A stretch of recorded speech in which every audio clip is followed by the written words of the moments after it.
First flight of the orbital Discovery, and the shuttle has cleared the tower.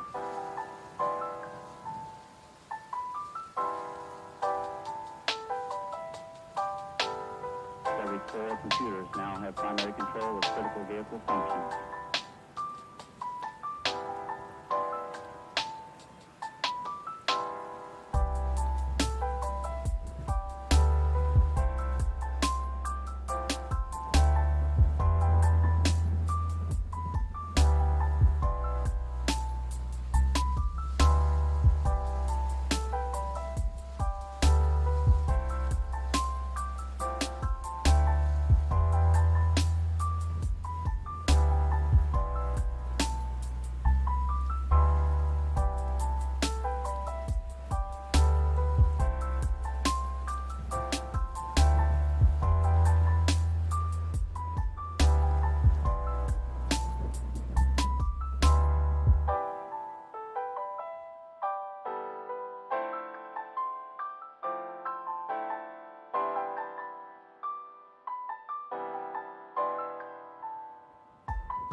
Hey everyone. All right, it is just a little bit before 10.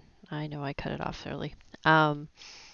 We are on our second episode of Crypto Week. Today we're kind of going around talking about basics, right? Like we've gotten a lot of information already on the first episode of this series, so I really wanted to kind of bring it back and get to the basics of it because I know there's a lot of questions about it and just people trying to figure out, kind of the mumbo jumbo that we had been talking about on Wednesday's podcast with radio. So I do look forward to all of this. And if there's anyone in the Discord that wants to come up and kind of talk about their knowledge and everything, what they know about how crypto works and how it's formed and everything, I do welcome you guys to come up and do that. So I have posted links in the YouTube description and in the Trade Talk chat. And if you guys do have questions, if you don't want to come up and talk, if you have questions in there, if I don't know it right off the top of my head, I have Google. I can look it up. I can try to break it down. But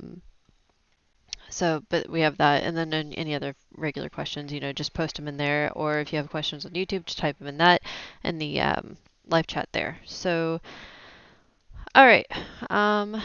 So tonight we are going to, like I said, go over basics. I have a couple links from WealthFit. I have Coinbase, different things to explain with us. And then I have like Cardano's white paper, SafeMoon, Ethereum, Bitcoin, things that we can kind of look over because I know some people have been asking to go over SafeMoon. Because that's my little fun coin. It is a fun coin, or token, actually. Sorry, it's a token. I need to start actually using the correct terminology here. So, because there is a difference. Let's see. I wake up early to ride my bike. Yeah, Remedy, get some good sleep. This will be posted up right after we are done recording it. So, we can just go ahead and get started here. And so, anyone in the Discord, unfortunately, I cannot share my screen in the Trade Talk stage. But if you want to follow along, you can through the links.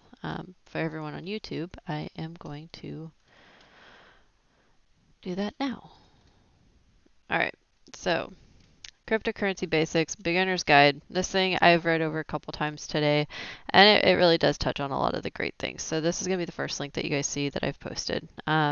Gives us a nice table of contents. What is cryptocurrency, cryptocurrency basics, how it works, different forms of cryptocurrency, different types, examples of the cryptocurrency transactions, how investors buy or trade cryptocurrency, cryptocurrency regulations and rules, cryptocurrency best practices, and then the last one is just kind of like educate yourself, know what you're getting into.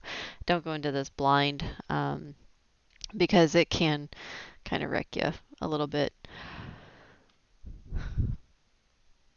Tampa Kurt noticed a new button. Just wanted to make sure it works. You totally just caught me off surprise. Oh my goodness. You did not have to do that. You did not have to do a $100 super chat. You are incredible. Man, you totally caught me off guard. Like I'm gonna be speechless now. You guys are too much. You really are. You really are. Okay, so on to our little lesson here. Oh my gosh. So the first thing says cryptocurrency has been called everything from money to the future, an extremely risky asset that shouldn't be touched with a 10-foot pole. So I disagree with that. That last part of it should be touched. We need to kind of start utilizing cryptocurrency. If we're trying to make it into, literally a currency, something that you can use to buy goods and services and everything, you have to just start using it, right? And it's fascinating in the sense that with cryptocurrency, it gains its value just from the people that hold it. And it's kind of, our dollar is kind of more backed like by petrol and everything, but at the end of the day, it is faith backed, right? And so that's kind of how cryptocurrency works. If people believe in a coin or a token, it does give it its value, right? And so it's kind of how we can start thinking about cryptocurrency. Like, yeah, if we, there is a limit, for most coins, there is an infinite amount or a vast amount of them, but there are some that have, like Bitcoin, why people say its value is so much higher is because there's a finite number, and we're coming up on that pretty close. So, and yes, Remedy, I'm glad that comes through because I'm just in awe right now. So it says, so which is it? And the bigger question is this: should it be investing your hard-earned money in it. Um, so for me, I learned about cryptocurrency back in 2009.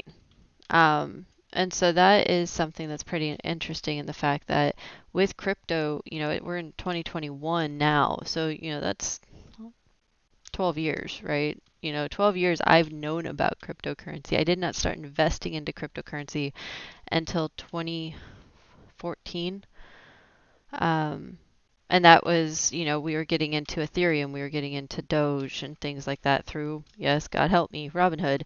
But that was really the easiest way back then. And that seems funny to say because, we do have Coinbase, we have Binance, we have, now we have Gate.io and Bitmart and Webull has crypto and Robinhood. So, but the things that you guys have to really remember with when it comes to cryptocurrency is whether or not you own the coin or you own a contract to the coin.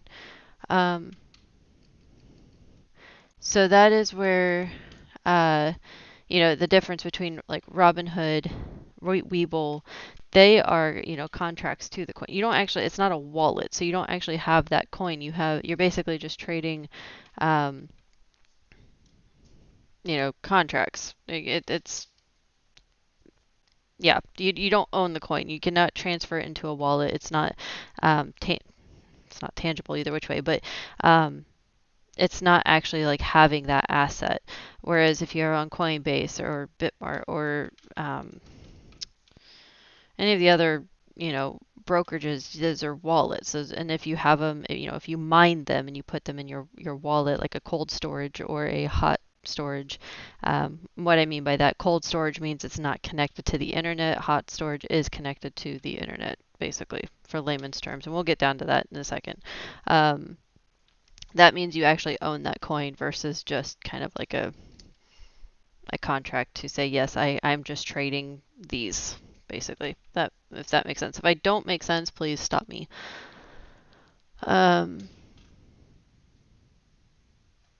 thank you, Antimatter, for posting that in the Trade Talk chat. I will also include that link. It's a MIT OpenCourseWare course, videos on blockchain, Bitcoin, cryptocurrency, hosted by the very same Gary Gensler. Oh boy. So yeah. So we'll scroll down here a little bit. So what is a cryptocurrency? Cryptocurrency, digital money. There are no physical coins or bills tied to the cryptocurrency, not tied to valuable asset. Cryptocurrencies are not tied to anything of value in the real world, and this makes the value fluctuate erratically, which you've likely seen. And we see that quite often, right? Like this is where I wish I could remember what that actual coin ticker was a few months ago that the hedge funds were randomly pumping. But it went from like 8 cents to like $10,000 for no reason. Like, and it was only accessible by 2 brokerages, and you had like one of the brokerages you actually had to be invited to. So that, yeah, they're very susceptible to like pump and dumps and just erratic behavior. We will probably see it this weekend actually. 3-day weekends are notorious with like Bitcoin, Ethereum, Doge, and all of the main coins. Are very susceptible with the 3-day weekend to be pumped up all the way through the week and then Monday night basically come crashing down. Basically people just trying to gain liquidity for the coming up trading week. So that's where we get into a rhythm. What I've seen a very good pattern is we trade stocks and whatnots through the week, and then people, day traders or anyone that has extra cash throughout the weekend, because well apparently we're all junkies, we trade our cryptos during the weekend. It's a smart way to do it actually if you don't want to take time off from the stock market. So it's easy to get tripped over the technicalities of cryptocurrency. So let's start with the cryptocurrency basics. Because it's purely digital, there are no physical coins or bills to be tied. Cryptocurrencies are not tied to valuable assets. They're not tied to anything of value. We've already read this on that big little picture. For example, in July of 2019, Bitcoin fell about $530 or 5% in 40-minute span after being mostly flat for the day. Why? There was speculation, but no real answer. In February of 2021, the price of a single Bitcoin briefly rose to above $50,000, setting a new record. Why? There was speculation, but no answer. Unlike stocks, bonds, artwork, real estate, or precious metals, cryptocurrencies have no use or value outside of possession. True.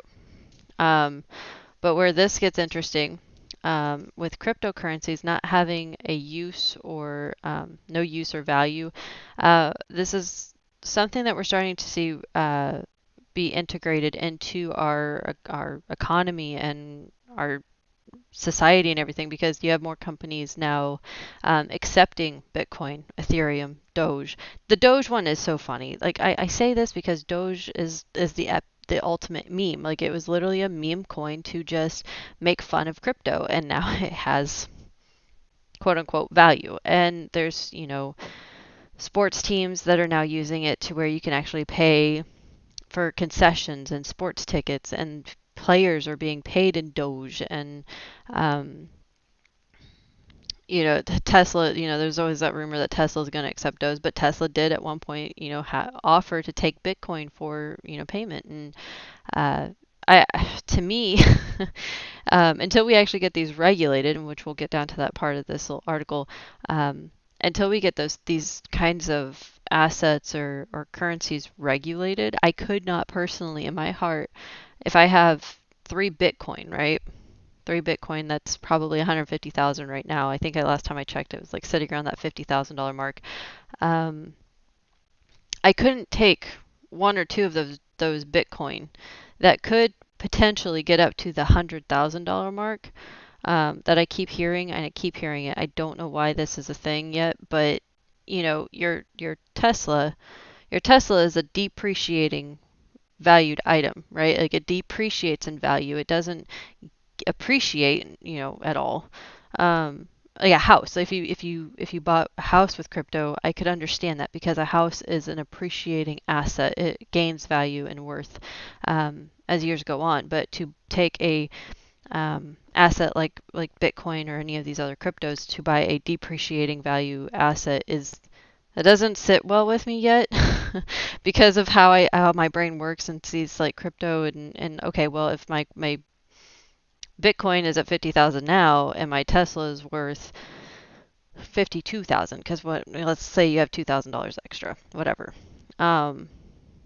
And now your Tesla, the minute you drive it off the lot or whatever, because you bought it brand new because you're, going crazy, and now it's lost 10, 15, maybe 20% of its value the minute you drive it off the lot, or that first few miles you put on it, and now Bitcoin shoots up to 60,000. Well, now you're out like 20,000 that you could have been, playing with Bitcoin. So that's just how my brain sees it. It could be such a funky thing to do, but just think about that for just a moment whenever we talk about how we use crypto in the real world, and how it's still trying to balance itself and find its middle ground in our society. Because, like Doge, when Doge hits $1, okay, $1's $1. But the more stable coins, I could see more or less being like, yeah, we use stable coins in economy and society to buy goods and services and make payroll and things like that.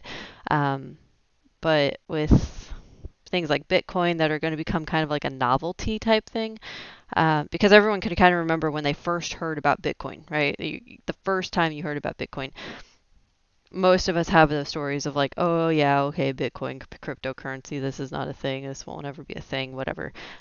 Okay, well, it's a thing, and most of us will never forget that. So just kind of remember that we might end up, in my own opinion, not financial advice, nothing like that, but in my own opinion, I think we're going to end up with these novelty type coins, kind of like the silver dollars and $2 bills and things like that, where people like to collect them, versus the stable coins that actually get used out in society, like Algo or Cardano or anything like that. So that's just my 2 cents on that. So we'll keep going on from here. Gold Silver's founder, Mike Maloney, likes to compare crypto to gold, except the big distinction there is that gold actually has a purpose outside of its use for currency. Gold is a vital component in electronics and jewelry, and thus has value outside the limited supply. Cryptocurrency, on the other hand, only costs money because someone else has it and wants money to give it to you. Currency has always faced two problems in general. They require a central authority to regulate their value, production, and authenticity. They fall victim to fraudulent creation. Bitcoin, one of the many forms of cryptocurrency, was invented to combat these exact problems.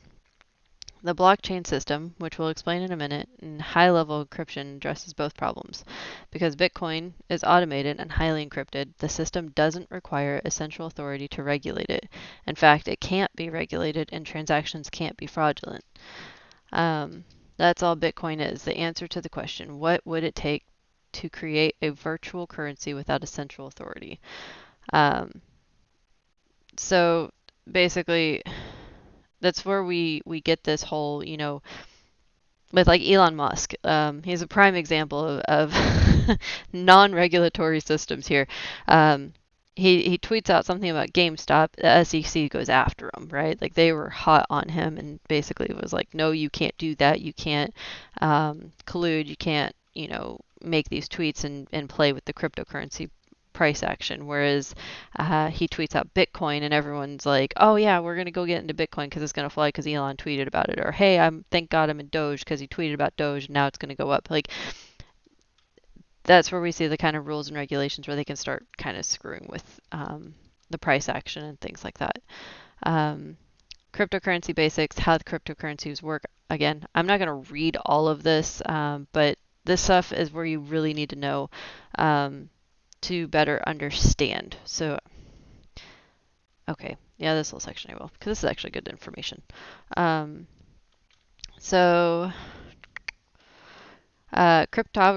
Cryptography. I've always struggled with that word. Cryptography. Cryptocurrency utilizes cryptography, the method of disguising and revealing information to ensure the security of users' information and transactions are done safely. Blockchain. A blockchain is a form of distributed ledger technology, DLT, which is essentially a database spread over multiple operators, nodes, computers, devices. This is the technology that powers an entire cryptocurrency. It's essentially a digital ledger that verifies accounts, balances, and transactions. There are many uses for blockchain outside of financial purposes, such as supply chain management, tracking art ownership, and even digital collectibles. Sound familiar, guys?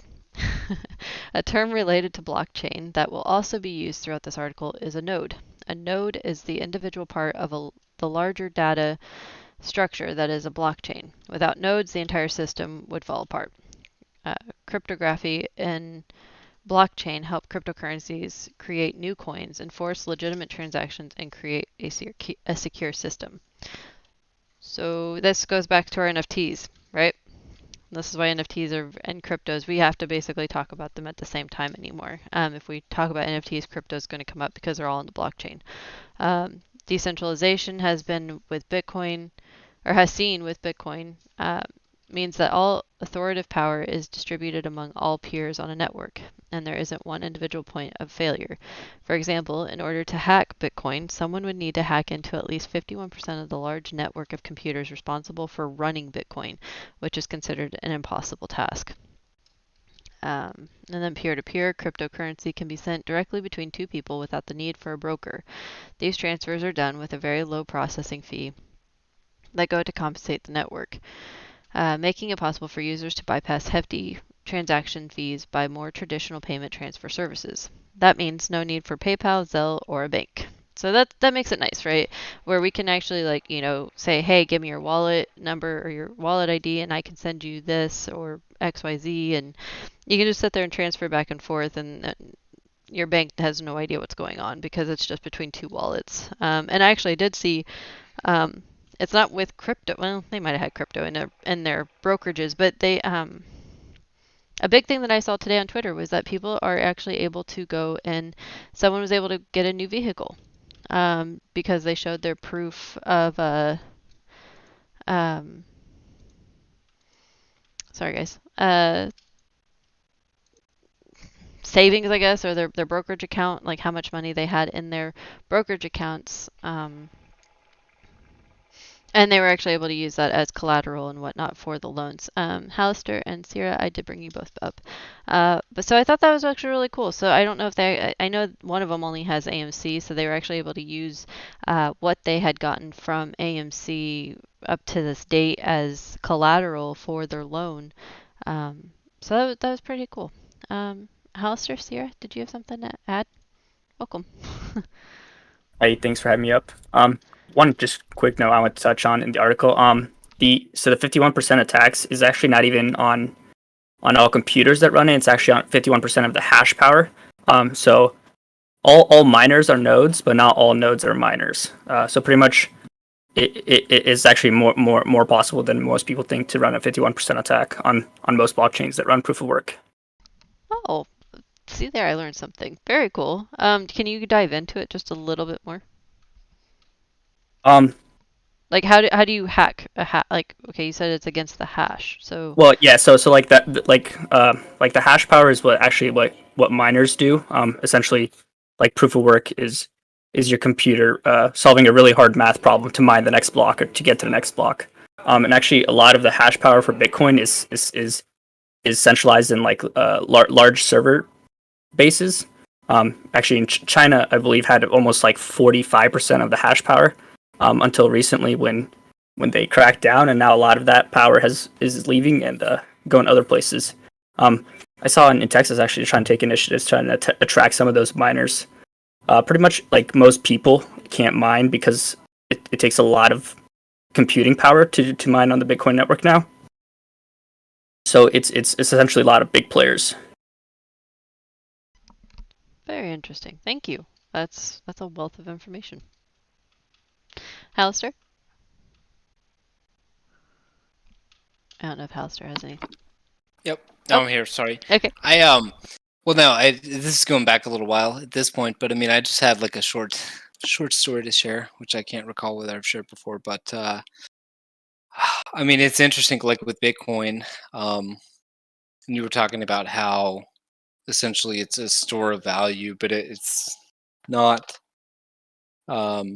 much of anything else. Like when you compare it to stocks and things like that. But I mean, I can just remember like being down in Miami probably, I don't know, 6 or 7 years ago, and there was somebody that was working for me. He was like a secondee from Brazil, and Bitcoin was at like 1600, and he had bought into it early.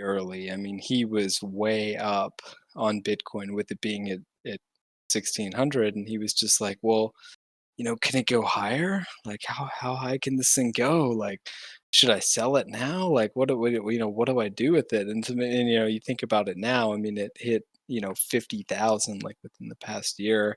It's incredible, like how far it's come. Given how long it's been around. So I just thought, I don't know, I suppose it's not much of a story in the big picture, but No, it's a good. little perspective for me, because I mean that was literally like 2016, 2017, and here we are 4 years later, and it's roughly like 30 times the value or something. But I also had a question, and I'm not sure if you know. I mean, relative to the article, I know you were talking about kind of Bitcoin versus Cardano, and you mentioned Cardano being somewhat of a stable coin, which I guess I'd never really heard it referred to as that. So I don't know if that was something that was, more so like coming from that particular article, or No, just more or there's less. some kind of fundamental difference between No, the two. just talks with my husband and stuff. Like, to me, like, a stable coin is something that's not too susceptible, and Siri, please correct me if I'm wrong on this, but it's not too susceptible like Bitcoin with the massive fluctuations, and it has like the coding in it and what it's tracking. Like, it's a little bit more able to stay at a balanced price. Am I understanding that right, Syria? I'm actually not too familiar with the tokenomics of Cardano. Okay. So I won't speak out of place. Okay, so that's just kind of my understanding of it. And if I'm wrong, I will totally retract that. 100%. But to me, it's more like something that won't fluctuate too drastically. And I know with Cardano how they've kind of set up their stuff, and we'll go through the white paper for it.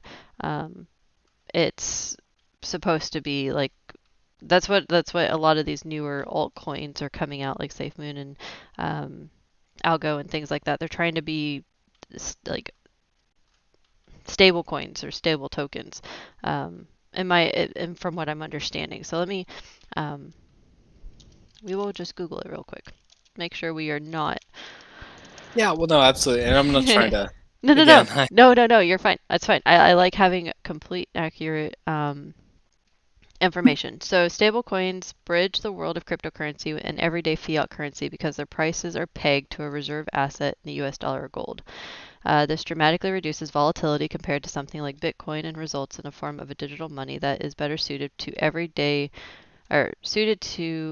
from day-to-day commerce to making transfers between exchanges. The combination of traditional asset stability with digital asset flexibility has proven to be a wildly popular idea. Billions of dollars in value have flowed into stablecoins like USDC as they become some of the most popular ways to store and trade value in crypto economy.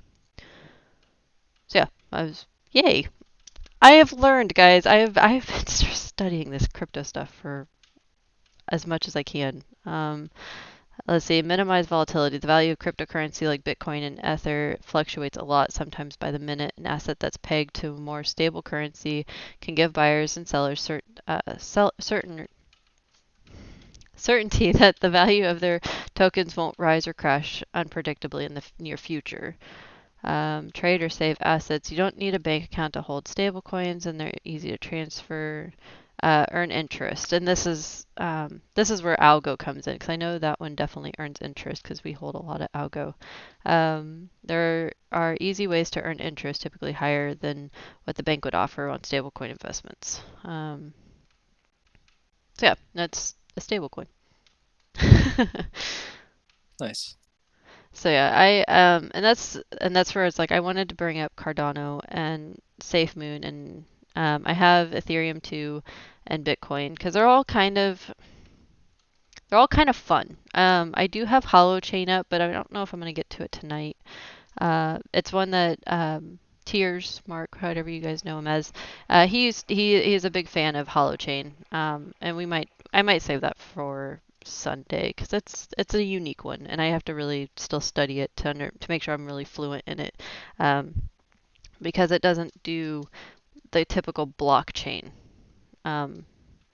It's a very unique coin.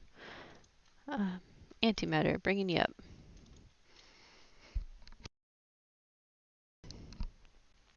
What's going on, Antimatter? Hello, could you hear me? Yes, I can hear you. Fantastic. So, before you get into specifics with some of these cryptocurrencies or NFTs, I was hoping to add a little bit more color to the I guess broader discussion that you were starting off with. Currency really at its fundamental level, it's a social construct to help people, find common ground around what is an accurate value of something. Whether it's a banana, an apple, rock, or fish.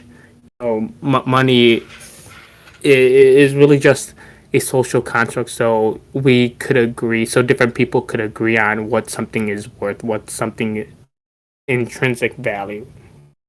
And most currencies, that I think we are generally familiar with are, fiat currency. So it's something that's centralized, that, a nation, a country, they're responsible for printing the money and really managing the supply of that money.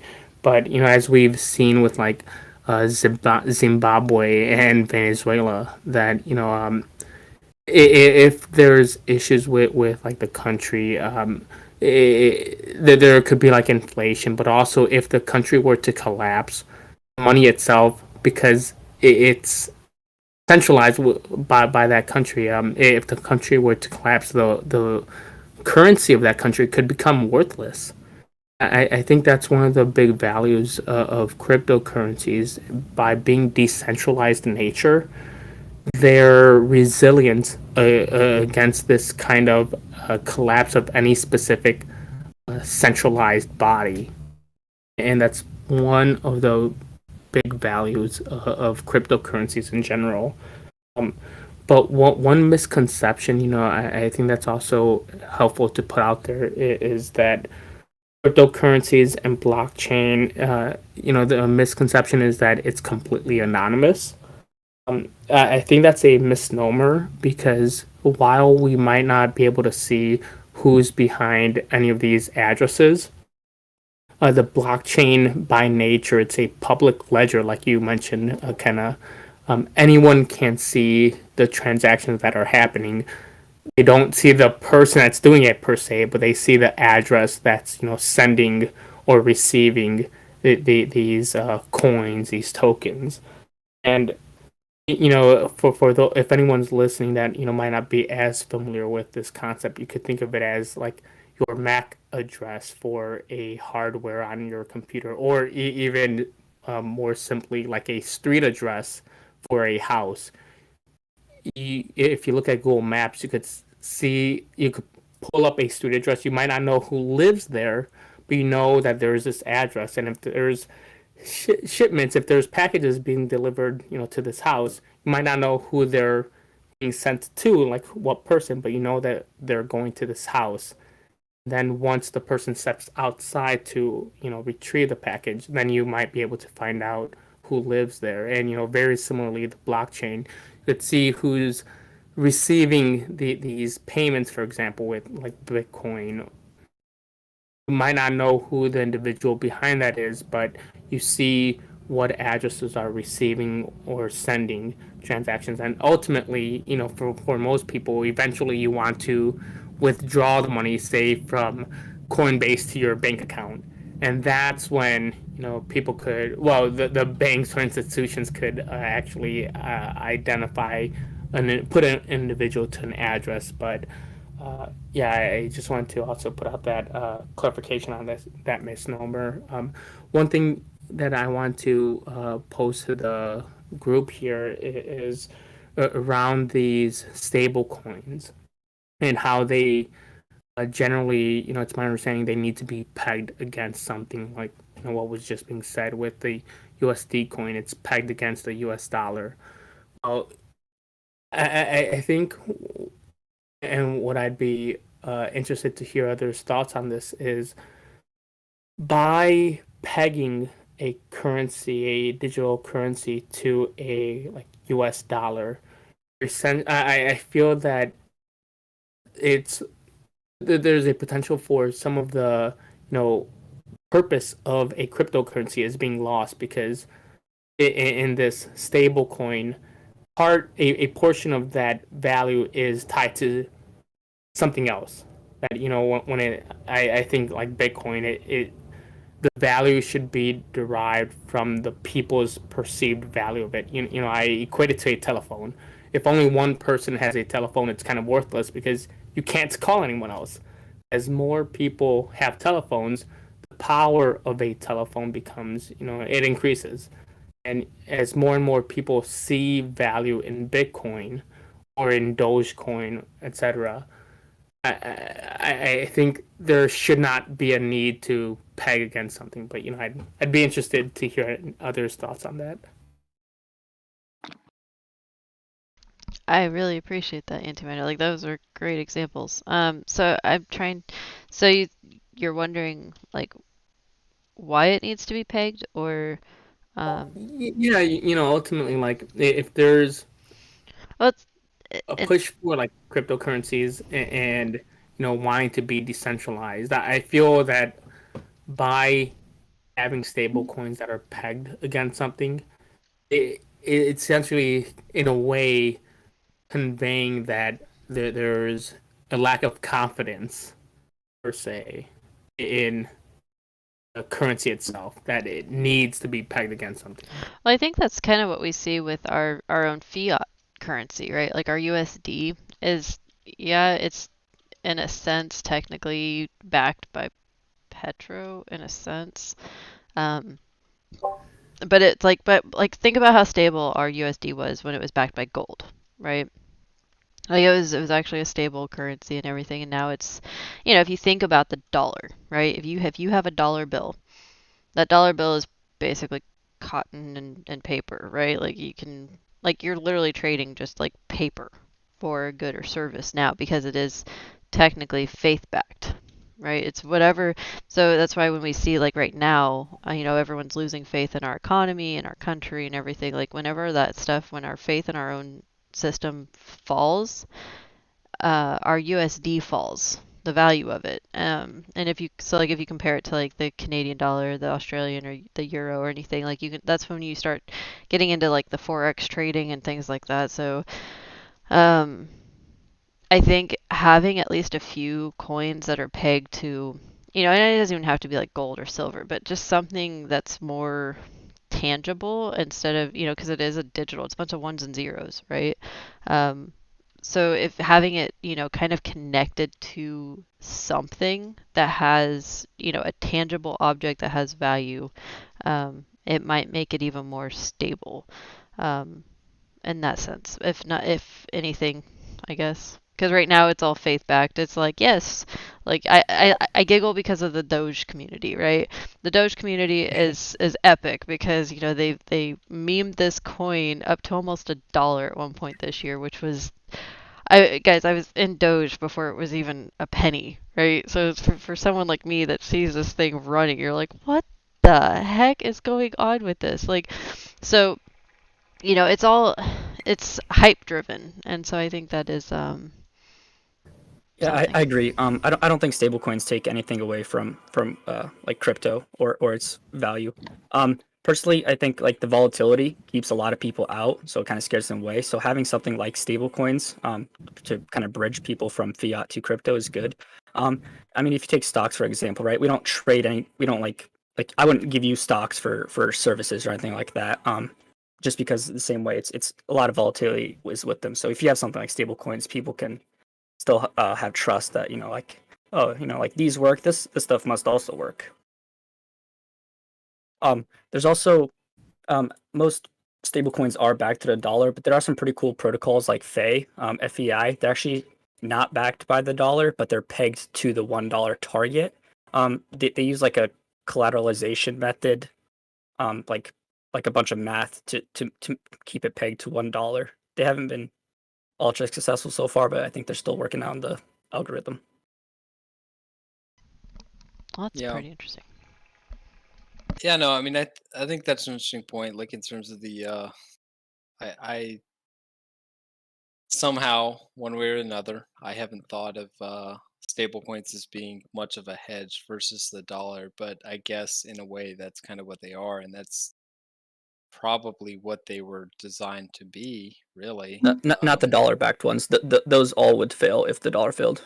Well, right, but well, and that's the thing. I'm not extremely educated when it comes to stable coins or different things like that. But I mean, I just and that's partially because I guess I don't particularly see the value in them. Like, I mean, I see the value in crypto as a store of value and even as a medium of exchange, as we're starting to see with I guess Bitcoin and Doge and some others. And then I also see a lot of value in Ethereum and Cardano and some others in terms of their uses when it comes to NFTs and other things. And I know Kenna, you'd mentioned earlier on like supply chain kind of implications. I mean, I'm familiar with another coin that I've been looking at that has some interesting like supply chain uses. But I guess when it comes to the stable coins, I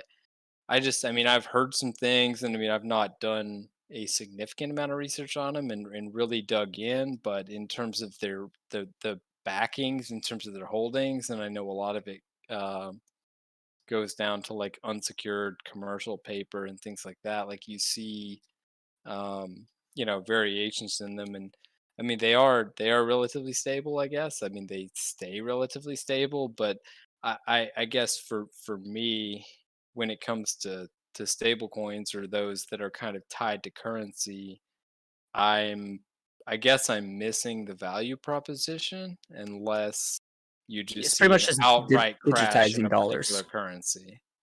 It's just digitizing dollars, right? Because you can't just take your bank account and go on to Ethereum and transact with it, right? You either got to go to Ether, but like if you're too scared of Ether because it's too volatile, well, you go into stablecoins, then you can still do stuff on Ethereum without being exposed to volatility. So I mean, essentially, it's just a digital version of the dollar. Yeah, the whole backing of behind it is still something to be determined.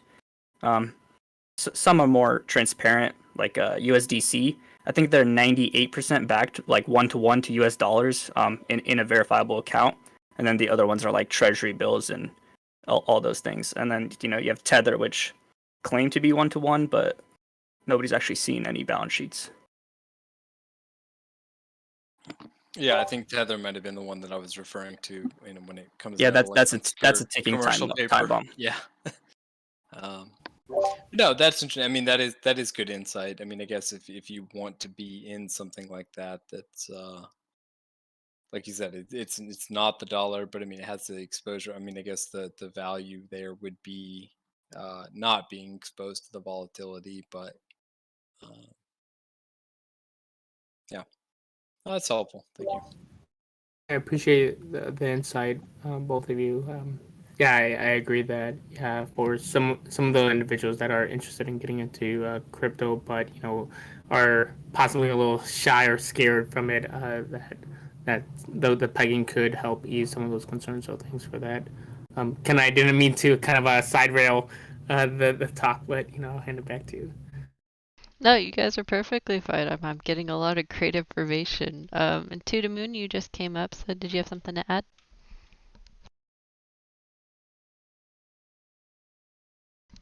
I think we lost him. But no, and I did want to touch on what's going on in the YouTube chat. So they're all talking about gas prices, and Costco will save your life when it comes to gas prices. I'm telling you guys. When we were out in Hawaii, like it paid for itself, the membership. Like we did like the $50 membership for Costco, and that's how we paid for our gas out in Hawaii because it was always like $2 cheaper than the rest of the stations. Hey, Tootamoon. Okay.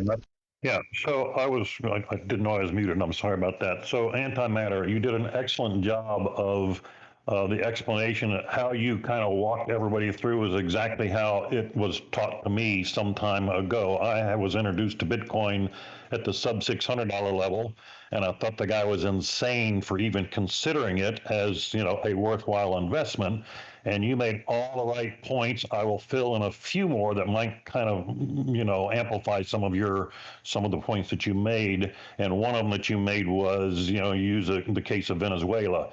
That's the reason why Bitcoin and the cryptos are still adopted as it's a speculative currency. But if Venezuela goes to zero, the dollar is still by and large the most stable currency in the world. Even if it's fluctuating, it's still more stable than most all other currencies. And so, theoretically, if I'm in Venezuela, a Bitcoin stash would allow me to survive when the rest of my economy has gone to zero. And so that is an intrinsic value that's understood by, as you pointed out, speculative people. If they all agree to a value, that value is the same across the world, no matter what your local economy does. And that's what helps give Bitcoin or all the cryptos a certain amount of credibility among investors. And Kenneth, to your point, one of the reasons that crypto is also adopted is the lack of regulation is what appeals to people. My government won't step in and tell me what it's worth. We determine what it's worth. And that's the other reason that people would rather speculate on something that they will all agree to collectively. And that rather than the government stepping in and saying, okay, well, it might have been worth 32,000, but we're now going to tell you it's worth 15 next week. Obviously, that would be a huge revolt by everybody that held it. And the other point that maybe I'm going to sort of help amplify on is the federal government is trying to do away with cash. They've been trying to do it for years, and there is enough evidence to suggest that they are trying to adopt a digital currency as a way to replace the dollar. So if you are already a digital currency, you want to be the one that sort of gets recognized. And so while there might be new digital currencies, the ones that are the best established have got the best chance of being adopted as an accepted replacement to the US dollar. And so there's a lot of speculation as to which one that might be, if any of them, or will the United States government introduce their own version of a crypto dollar? But I think everybody seems to be leaning towards the idea that the government's trying to do away with cash, and we need to have an alternative way of protecting ourselves when they decide all that cash that's underneath your mattress has no value all of a sudden, and the chaos that would ensue is being hedged by cryptocurrencies. I don't disagree with that. It just scares the living daylights out of me. But first, Johnny Rocket, holy crap, 801. That will be a day that lives with me forever when AMC hit 801. That fight for 801, you're amazing. You're absolutely amazing. No. So you said 801 crew in the house. Yeah, I wish I had that recording. For those that don't know, that whenever I was doing AMC only modding and everything, there's a recording and you can actually hear all of us just kind of cheering and everything. It was an epic day. So no, that is a perfect one. But yeah, the digital, the Fed coin. I've touched on this a little bit here and there throughout the last few months, and it scares me to go all digital. Because, if the internet goes down, the power grid goes down or anything, like you're left with nothing, because you won't have access to it, right? And so that's my biggest thing is like we have to keep a tangible currency, or at least, this is where like gold, silver, tangible objects that you can barter and trade with. And I don't know, like it. I understand the desire for, a cashless society, but maybe I'm just getting to be like old school. Like maybe I'm in that like little funny spot where I'm still like, no, we need to keep it, tangible so that, because something that used to be really fun when I was younger was to, it was a little like a experiment I did with a girl I babysat. She's now in her like 25 now, which is really crazy to think about. But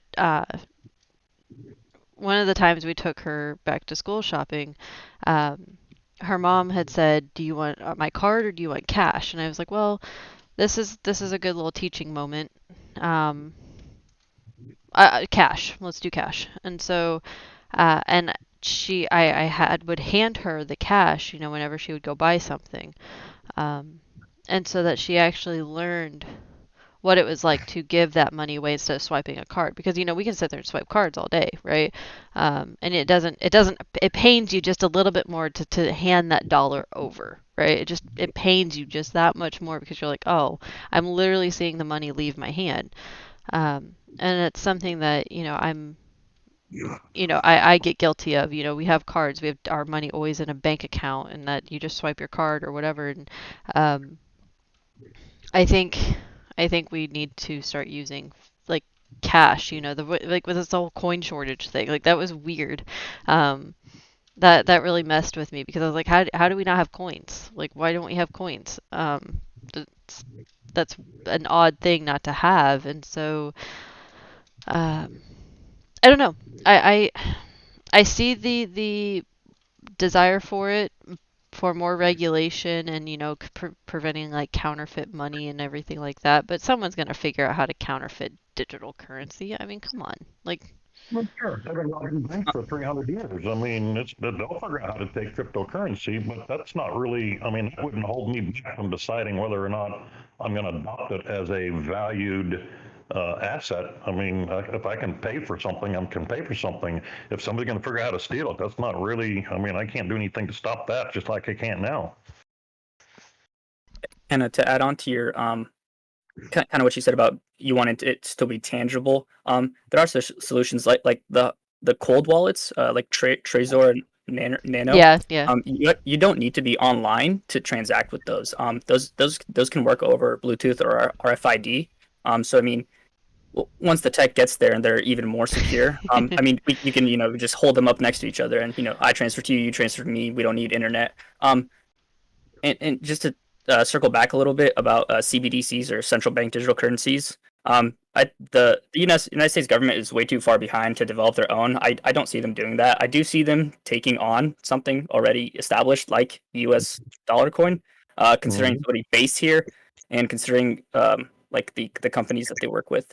But like China has already been developing, experimenting with CBDC for I think like 6 or 7 years now, and they announced that it'll be going live, I think 2022 or 2023. So I mean, and they're using some of that same tech where they're going to be actually giving people like I don't remember if it was phones or cards where they can load their CBDCs and use that to transact out in smaller villages where they don't get internet. Mm-hmm. Yeah, we have a cold storage for our Dogecoin. It's like an ounce of copper. It's actually a really cool cold storage wallet for it, but it only holds Doge. No, I get that, but I don't know. Maybe this is one of those.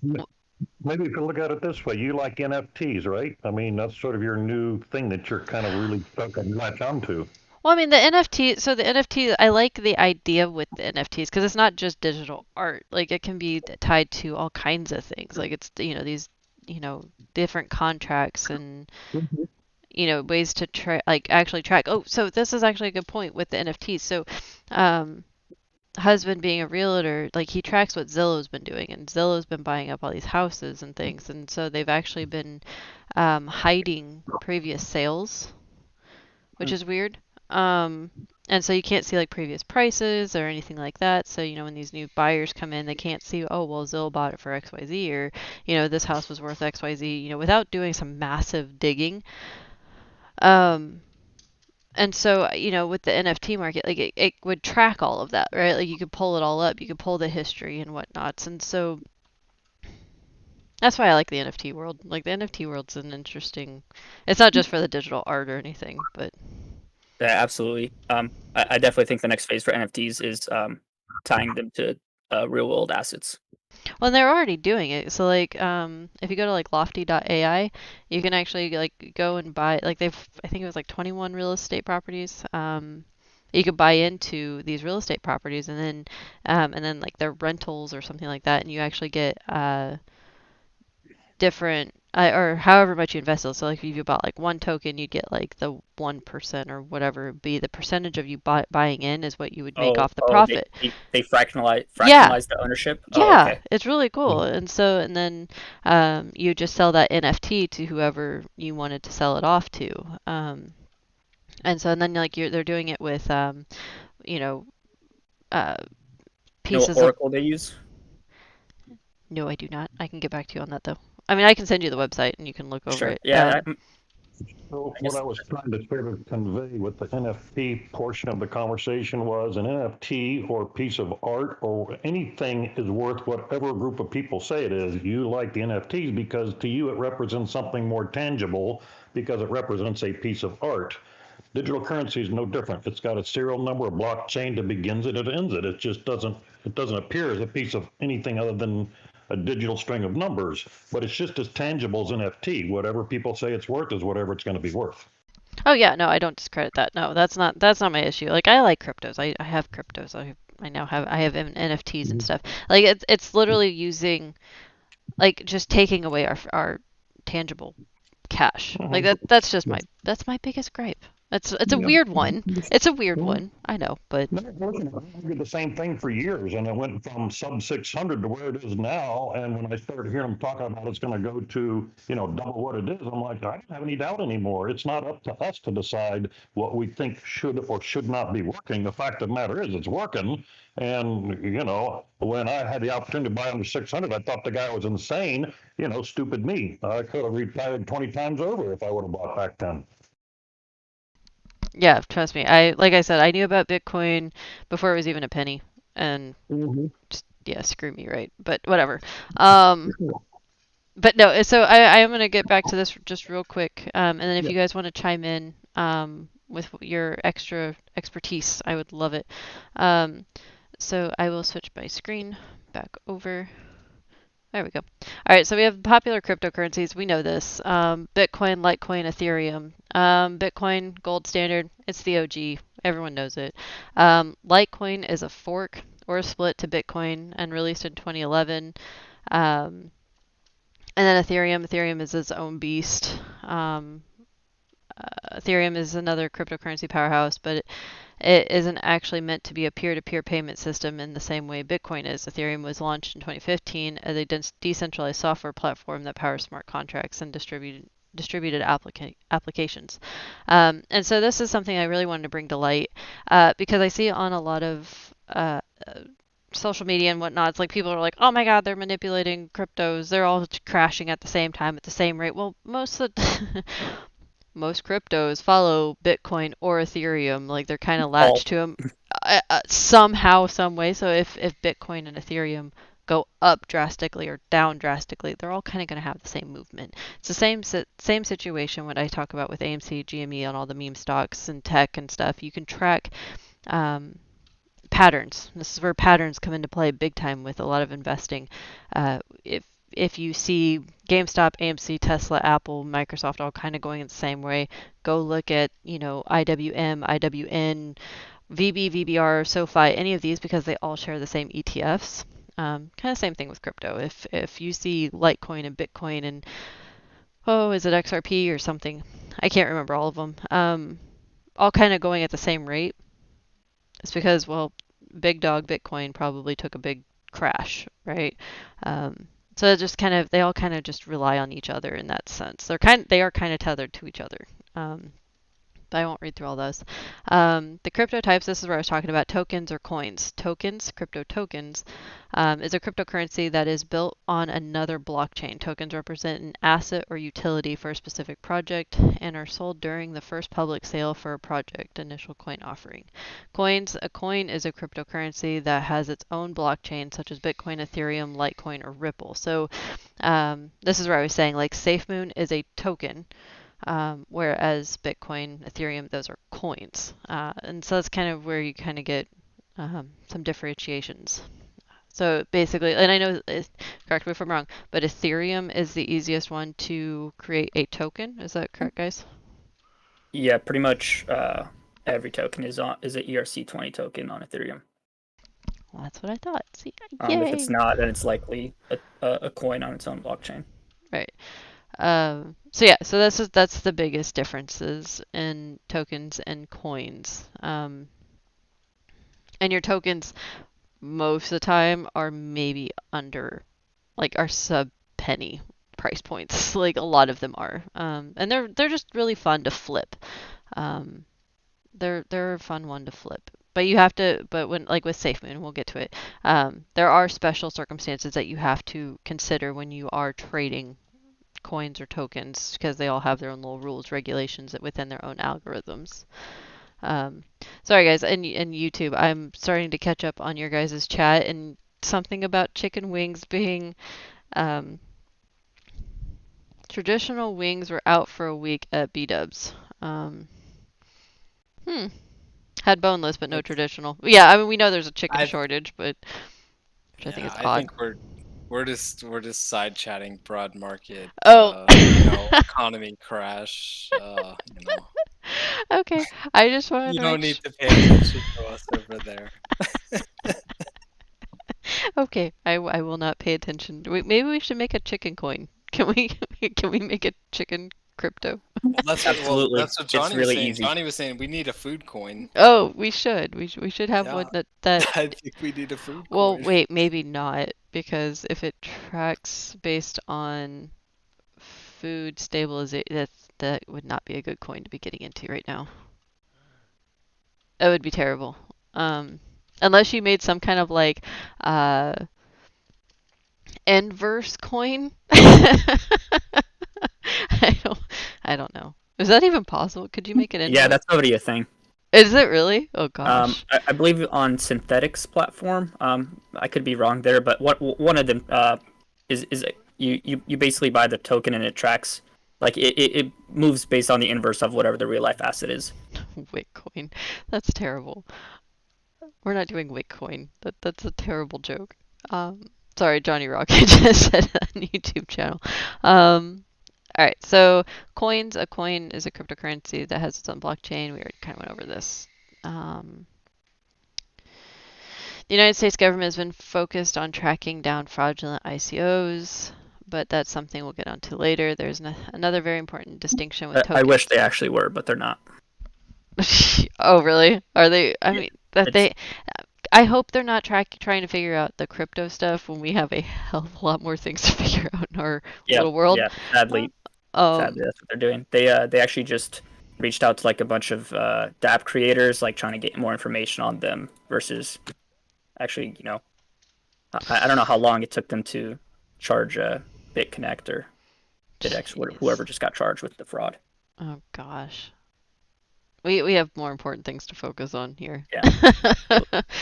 We have a utility token is intended to only be used to buy products or services from the company or platform that issues them. Security token. A security token is essentially a digital version of financial security that acts as a share of the value of an enterprise, similar to owning AAPL, essentially meaning you own a chunk of Apple. Digital assets is considered a security token if it meets 3 criteria. It requires monetary investment. The collected funding goes to a single enterprise. Investors give their money with the expectation of gaining income derived on the work of the third party. Examples of crypto transactions, we're not going to read those. How investors buy or trade, we have Coinbase, Coinbase Pro, Binance, but like I said, you also have Gate.io, Bitmart, help me up, guys. Kraken, OKX. Yeah, there's a ton of them. So, I guess I have a question here. Like when we're talking about security tokens, I mean it's like, how is that different from a depository receipt? Like in essence, I mean obviously you've got good proof of stake because it's on the blockchain, and you have the decentralized aspect of it. But like if you think about the general concept of a security token versus like something like a depository receipt, I guess what's the difference in essence?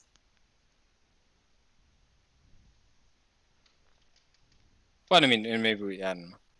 We may not have an answer to that, I'm not entirely but I familiar guess with I'm just depository saying maybe I'm just speculating or saying like I don't necessarily see the value in those in particular. Can you explain what a depository receipt is? Or how it functions? Yeah. So like a depository receipt is basically like a right to ownership, like for a stock. Like let's say you're buying a stock in a company in another country. You're given like a depository receipt, which is not necessarily like an actual share of stock in the company, but it's a a right to ownership, like basically I mean, it's somewhat similar to a token in that it's saying like, okay, you have this thing that is a right to ownership for a share of this stock that is traded on another exchange, but because it's not, traded like on your exchange, like you have this, I don't know, not piece of paper, but I mean essentially an electronic depository receipt, which is equivalent to a share of a stock on a foreign exchange. I guess I don't see the connection. Because I mean, like when you buy Ether, like you don't have the rights to a contract to own Ether, you actually own the Ether. And then, you can do with it what you please, whether it be stake to earn interest or transact or choose it however you see fit. I guess, can you do all that with a depository receipt? I mean, I'm not 100% sure, but like when we were talking about a security token, I mean, that's what I was talking like specifically in that, which I mean, I guess maybe I misunderstood, but I thought like from the explanation, like a security token is basically like something that is meant to be an equivalent to a particular security. Yeah, I think they just like classify security as whether it pays like what it say, like pays dividends or shares profits.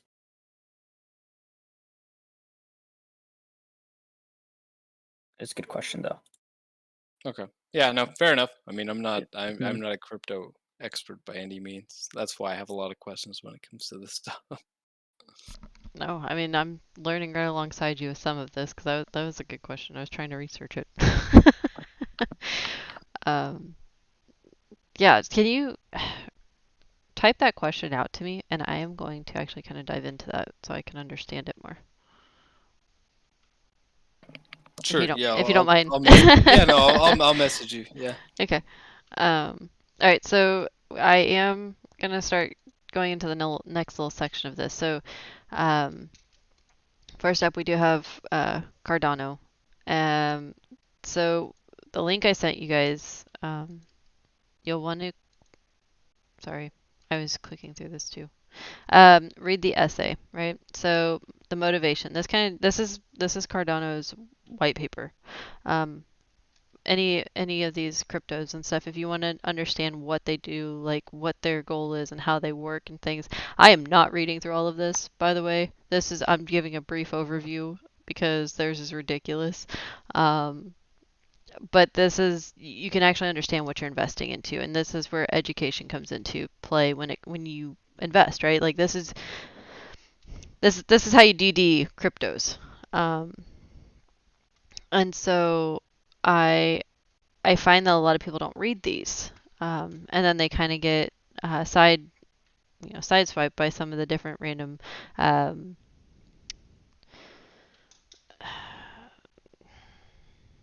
characteristics, I guess you can have of some of these different coins or tokens and things. But it's a good way. It's a good way to learn what you're investing in. So then that's what we try to teach in the BullHouse, right? Is how to do DD, how to find what you're investing into, and making the best decisions based on that, right? And so, oh, go ahead. I would argue this is not a white paper. You don't This is think? more like no, this is more like guidelines of how to structure their blockchain. Like Well, most white papers that I've read are pretty much technical breakdowns on how the mechanisms work. oh, they have it in here. Like, I mean, this is like literally when you Google like Cardano white paper, that page pops up, and then this, like, it's everything. It is like the scalability. It's the engineering Yeah, science but of it. this is like I'm looking through it. I don't know. This is a lot of Oh, guidelines on how it should work rather than how it does work. oh, well, this is all they gave us, so I'll just take it as their white paper. Like I have safe moons and Ethereum, so anyway, so read through these though, guys, because it does outline what they're like how they came up with it, like what they're trying to do with it, and where they see it going and everything. So it's interesting for sure to kind of get a grasp of what the developers were thinking. Um, and so then like you have like SafeMoon, like SafeMoon's white paper, like it literally says SafeMoon protocol white paper, Yeah, talking about they like actually have a this. breakdown of their tokenomics though. Yes. The manual burns. So SafeMoon, and I'll touch on this one because this is my, like I said, this is my fun coin, and how they are doing. This is why I say read the white paper. So like the SafeMoon protocol, SafeMoon employs three simple function: reflection plus LP acquisition plus burn in each trade. The transaction is taxed at 10% fee, which is split two ways.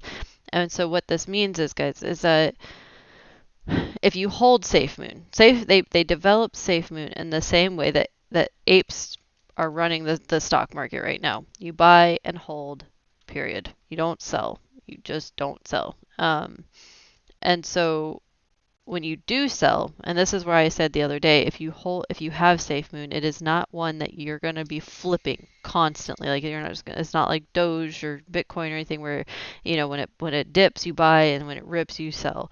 No, this one you just hold and hold and hold because the 10% fee will eat into your profits.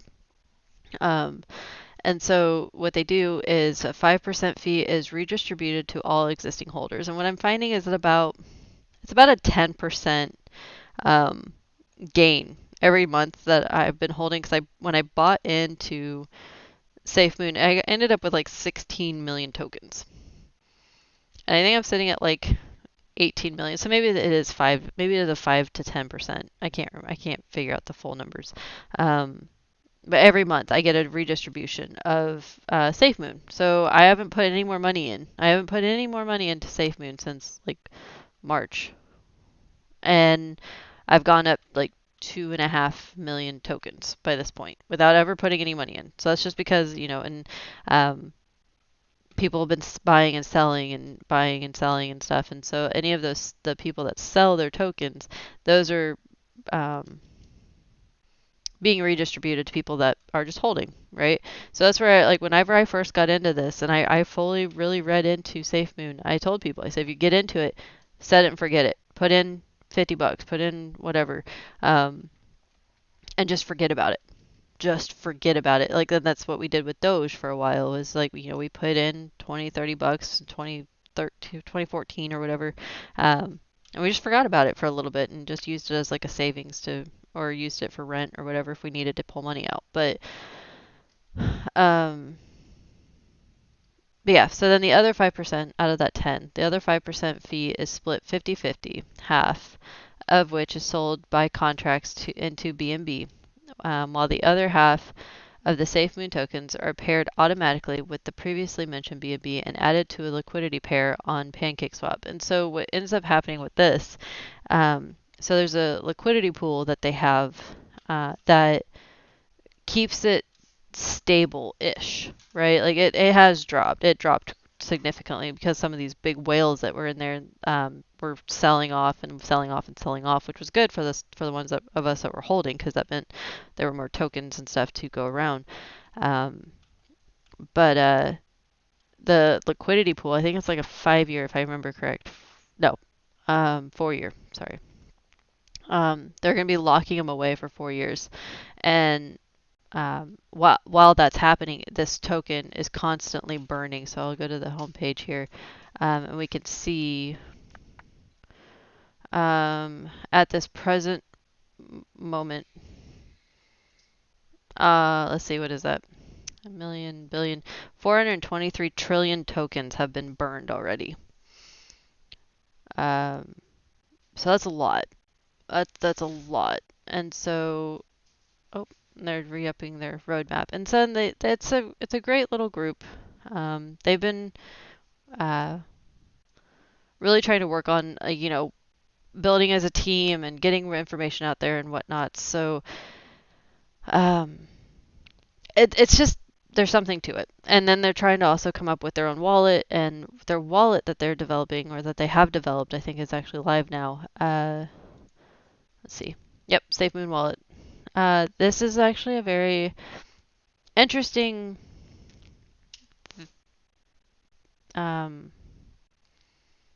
way of trading. So with their SafeMoon wallet and the exchange, and basically what they're trying to achieve with all of this is that when you buy and hold cryptos on their wallet and in their exchange, so say you have Cardano or Algo, Bitcoin, Ethereum, Litecoin, whatever you have, it would actually have that same 10%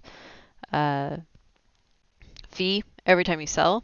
And so 5% again would go to the people that are holding those coins. So if you have Ethereum and someone sells Ethereum, well, you would get their part of their Ethereum that they sold. And it gets redistributed. So the same way that they're doing SafeMoon as in general, their exchange and wallets and stuff would do the exact same thing. So I think it's pretty cool that they're trying to kind of not really, they're reinventing the wheel at this point. So it's something to look into. It's an interesting little project.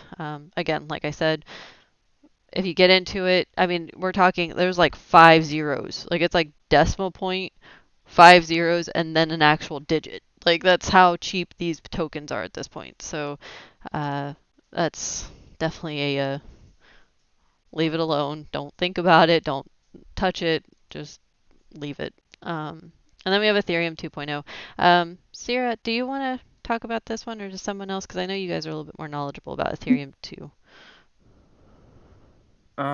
Yeah, if anybody else wants to go, I can chime in after. I can go, whatever. It's either you or antimatter. Um, yeah, so I mean, I guess pretty much Ethereum 2.0 is it's the same thing as Ethereum 1.0, but rather than the layer, the consensus layer, using proof of work to secure the network, it uses proof of stake, which just means you exactly what it sounds like. You stake your ether, and then that's what helps secure and validate the network. Miners still do their thing by mining the next block, but rather than using all the computational energy that proof of work requires, proof of stake is zero energy. Ethereum 2.0 went live actually last year. It was called the Beacon Chain. It's pretty much like the head of the blocks. So to not get too technical, I guess, like pretty much every block, a miner will be randomly picked to generate the next block, and to write all the transactions for that block. So that's been out on, I guess if you want to call it a test net for 9 months now. And the idea is to merge everybody from ETH1 into ETH2, like into a seamless integration. I'm not entirely too sure how they're doing that yet because that gets like extremely technical, but I think for the most part, users won't really have to do anything. It's pretty much everything on the back end, like the node operators will have to switch over to different clients. And then I was gonna say I do have it pulled up to and then they're doing shard chains. Do you know anything about that? Yeah, I don't think sharding is going to be anytime soon. That's really really hard. Maybe in like 5 to 10 years we'll have sharding. And that's like that's for like extreme scalability, like that's next level. But and they have it estimated as 2022. That's why I was like, no, because they thought proof of stake would roll out after like in like 2017, 2018, but that's obviously has not been the case. They're hopeful for early next year though, and it sounds like all the core devs are focused on the ETH2 merge, since EIP 155 was such a success. And then something just to add with that, I think Ethereum is going to get even bigger after that happens because the issuance is going to half when we move to proof of stake. Plus EIP 1559 burn. So Ether should actually be deflationary at that point. And I think that's what almost all these cryptos need to be doing, tokens or coins. Like the deflationary values is what's going to be the biggest, competition, I guess. Because if you have like, because that's going to keep the value going up, right? I'm excited for it. I am. I didn't think I'd actually be this excited about cryptos this year, I guess, because it's 2021. I didn't go into this year thinking crypto would be something I'd be looking back into, but I don't know. Speaking of, if anybody's on Webull, SHIB got put on Webull. Anybody see that? Nope. Yep. You can trade SHIB now. I did see that there's some kind of update. Like, I don't know. I'm on Webull. Like, I don't use it's not my primary account or anything, but I did see like there's some kind of update that they pushed, like related to like a correction with that or a update related to that. That's all. Maybe not all that insightful, but anyway. Well, I think it's just, it's nice to see that Webull's, adding a few, but that's just such a random one to add. But yeah, and then a fun thing that I did see, and it's been all over Twitter. This is not crypto related, but does anybody want to touch on Blockbuster? Well, okay. I mean, I I don't have much to do with it, but I mean, I've been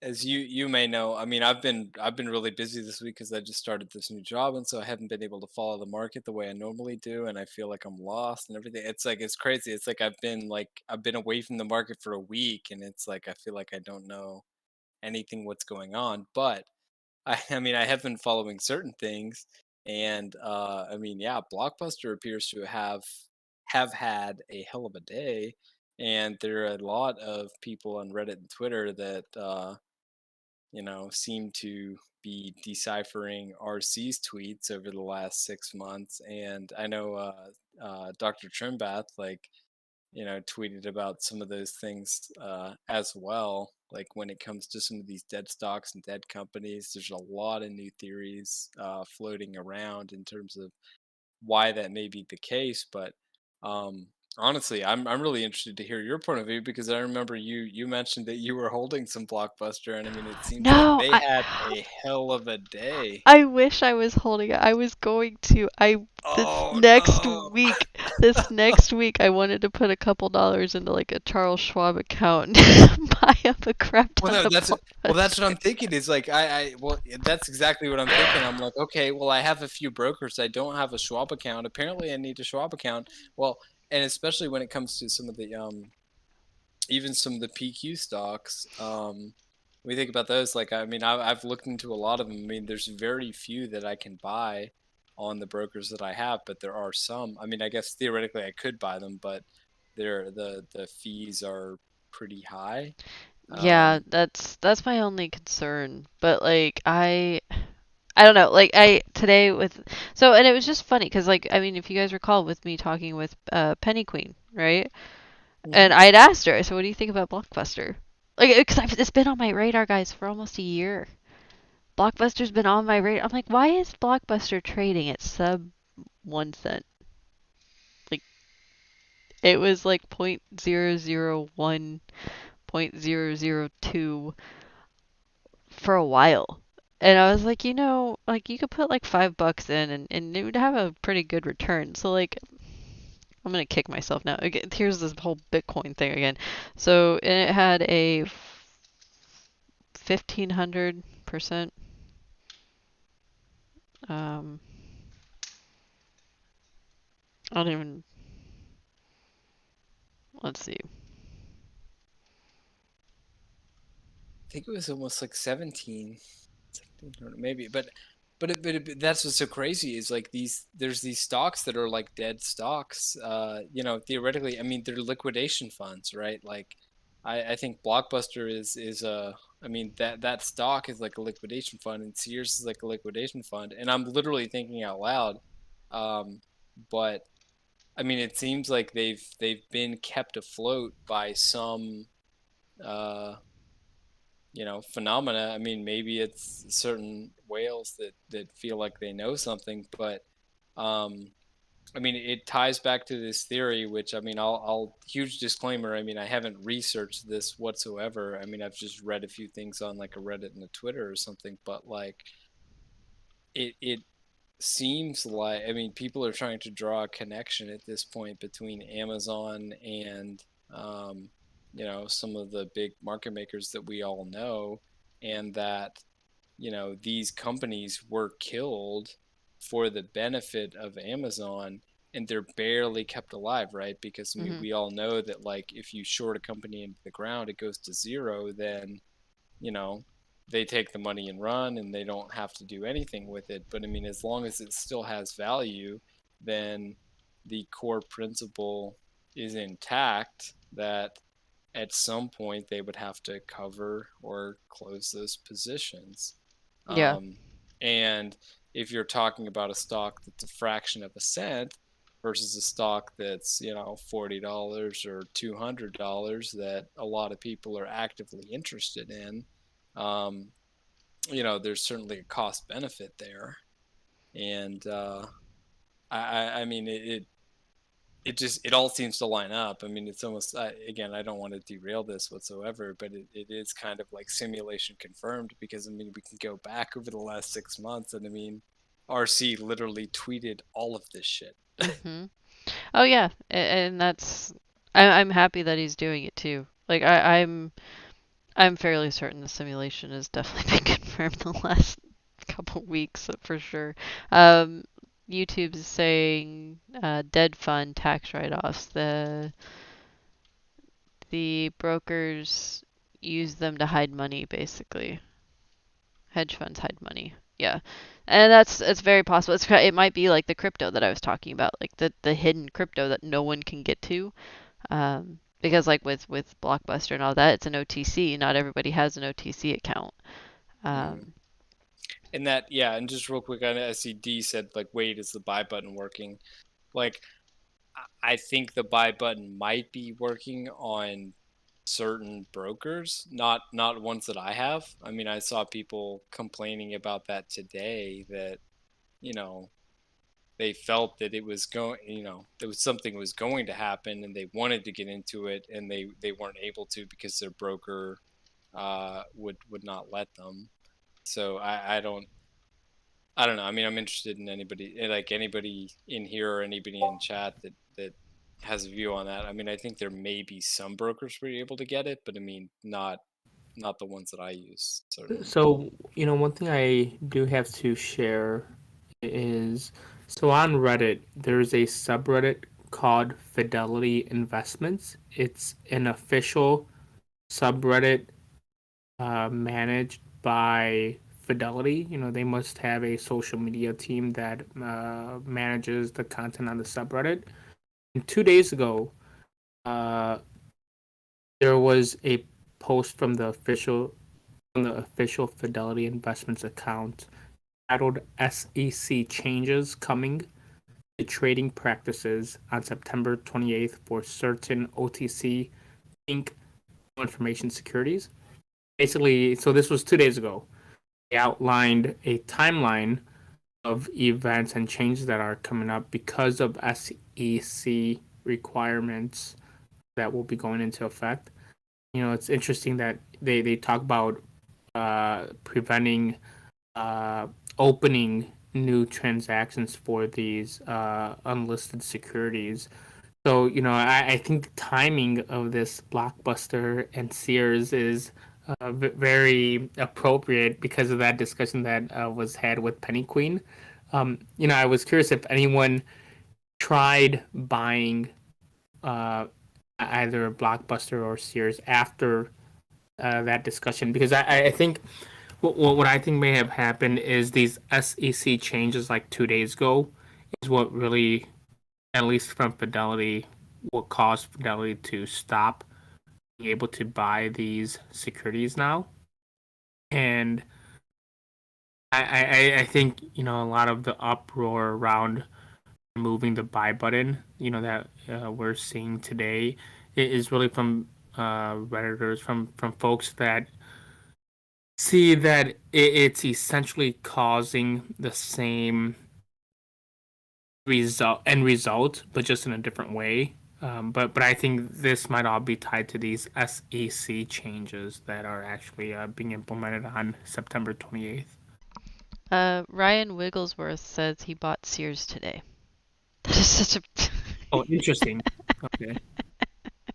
Is there even a Sears around? Like with Blockbuster, I know there's one Blockbuster in Bend, Oregon.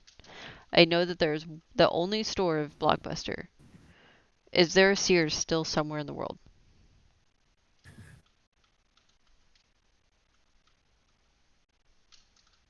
I don't know. Okay. But I mean, I will say antimatter. Like I missed the particular post you were talking about, but I mean, I saw a number of others on Fidelity today. Like I didn't want to like put them out there necessarily, but yeah, I mean, I know a lot of people that were going to buy, those particular securities like through Fidelity, and we're not allowed to do so. Yeah, and myself, as well. I tried buying some Blockbuster first thing this morning, and I received that same message. And on my account, I have the full permissions to buy risky securities. Say that. Right. Yeah. I mean, I remember when I started with Fidelity. I mean, the first thing I wanted to buy was like this triple leveraged a triple leverage bullshit thing, and it was like, nope, we're not going to let you do this. But it would have been a good buy, had they let me do it at the time. But once I got everything cleared to be able to do it, it wasn't wasn't as attractive. Which I understand where they're coming from. I mean, I guess they're look.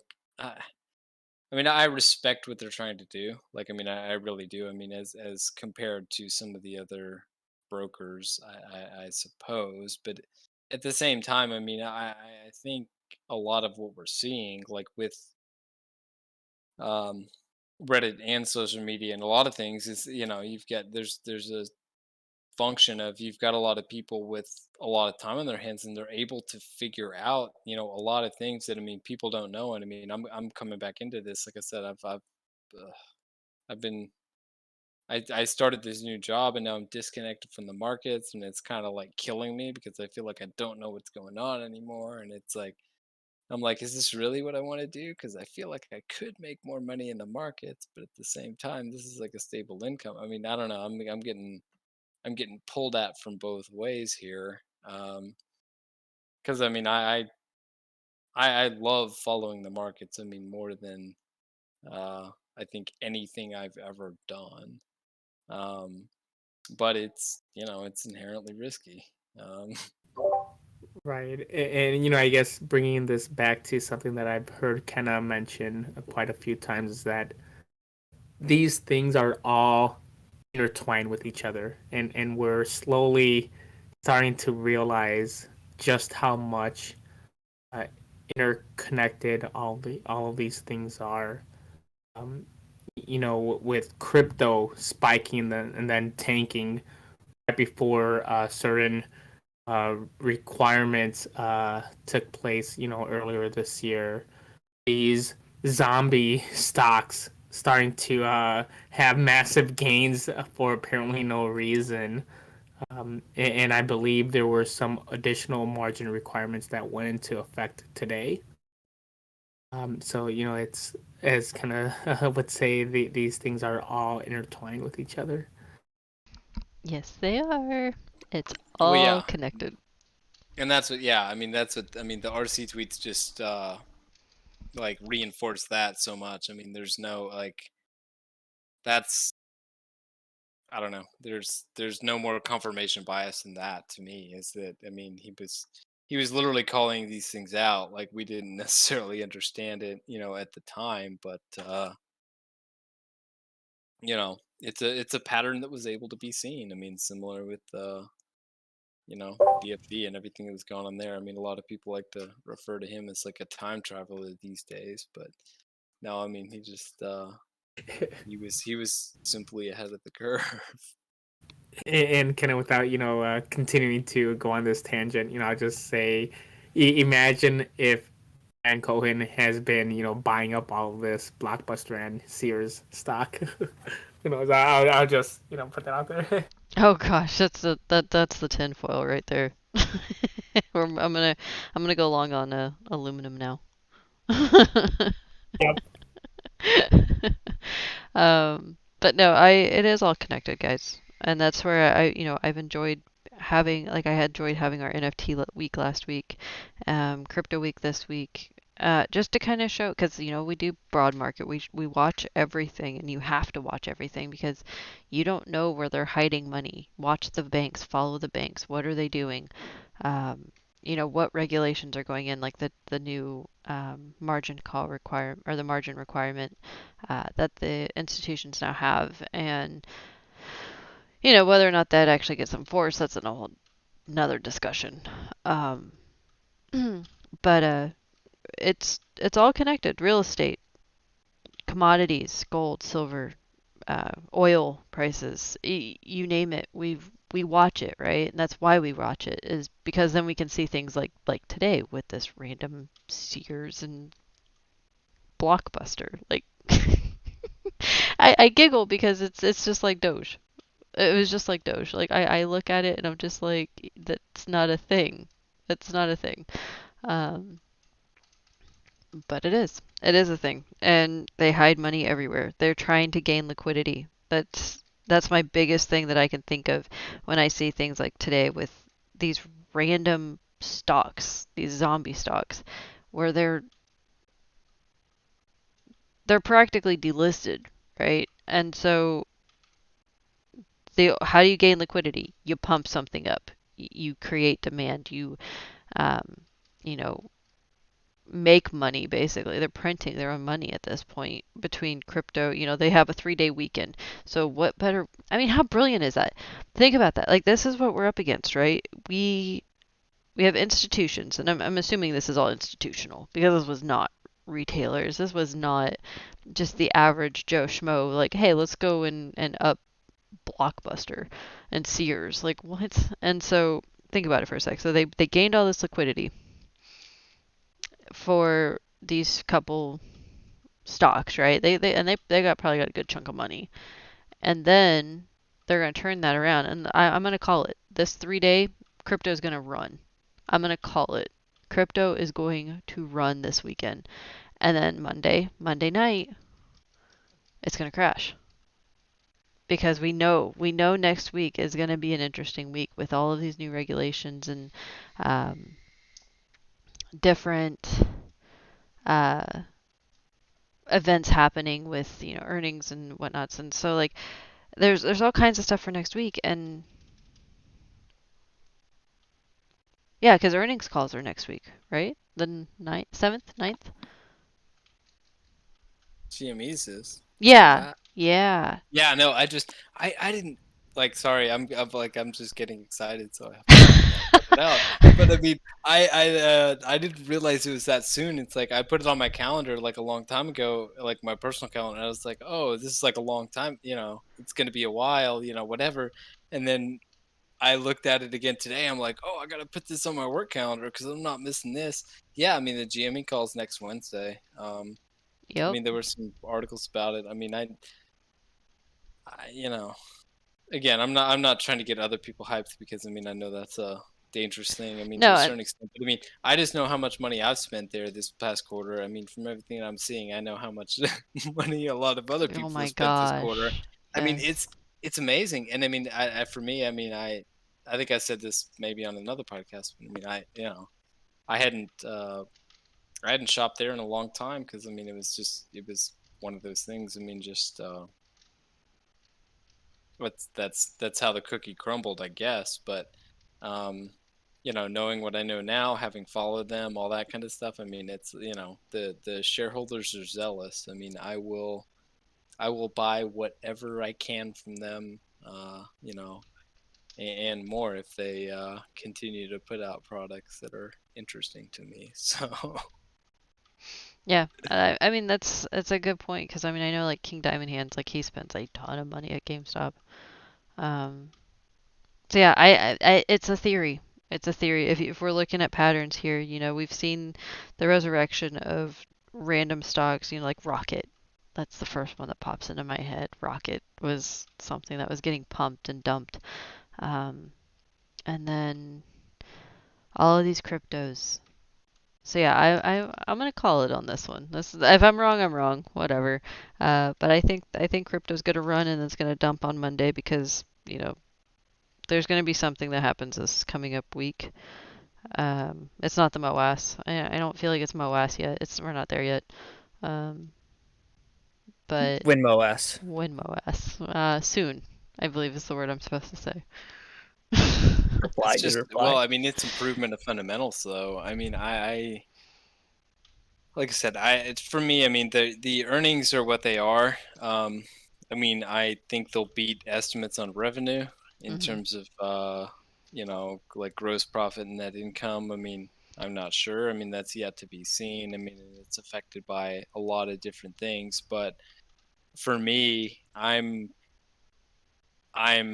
keenly focused on like the MD&A, right? Like I really want to see what they have to say on the earnings call, like what they reveal, like in the queue in terms of what they're talking about, where they're going. I mean, we all know like kind of RC holds the cards close to the chest here, and I think that's the right move for sure.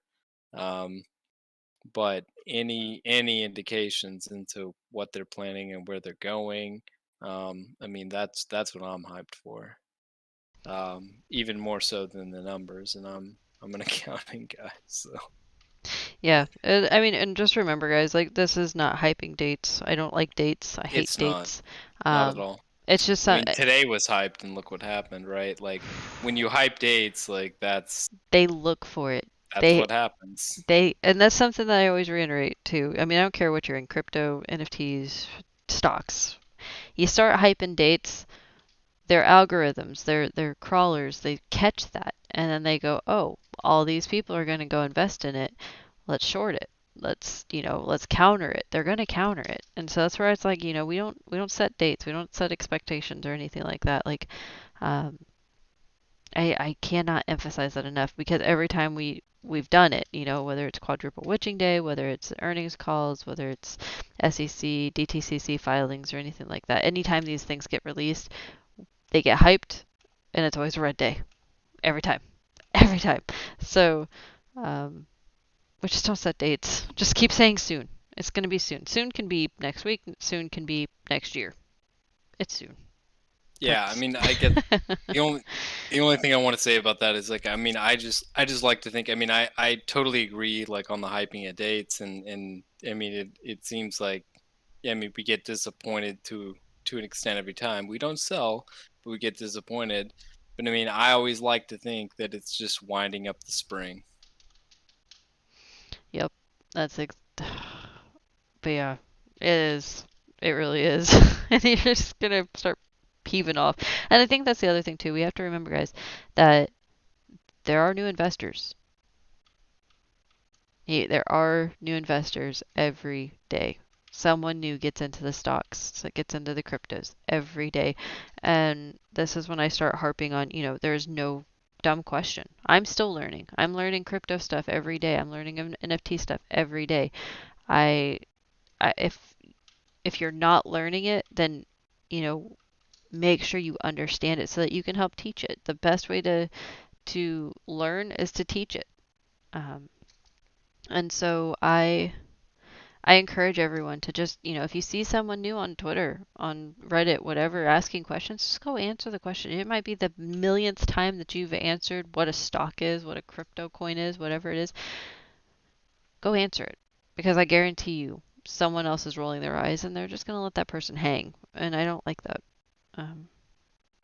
But there's someone new every day joining in and wanting to learn how to do what we're doing and understanding the markets and what we're up against. And you have to remember, most of us, we've been together 8 months, 9 months going on. Some people in the stock market a lot longer, obviously. But as a community, the apes or whatever you want to say, we've been together 9 months. We've been kind of learning all of this. This is like I said previously, like, trading, having traded for on and off for 10 years, this is a whole different ball game, guys. This is a whole different realm of BS, because I didn't know most of this. Like, I mean, anyone that's been with me since January, I didn't sleep for months. I have my child was turning 2, and I was not sleeping, because between taking care of her and trying to read and understand what was going on, and trying to help the community and pass on information that I was finding, and still doing that to this day. Education is key. That's how, it's power. And, they keep telling us we're dumb money, we're dumb money. Well, that's no longer a thing, because we now have people that work in the industry that are like, oh, you guys are finding way more than what we could ever find. And you're doing more than we get paid to do. And you understand all of this stuff, and you're teaching each other, and that's the best way we can do this. And so, that's the goal, is to, the 99%, hell, I'll say the 90%. We don't have to be slaves to it. We don't have to be afraid of it. And, I keep hearing all these wonderful stories where people are like, oh, I was always told to be afraid of the stock market. It's not something to be in, but now I'm not afraid of it. Awesome. okay, let's make it work for us, right? Like that's what it's supposed to do.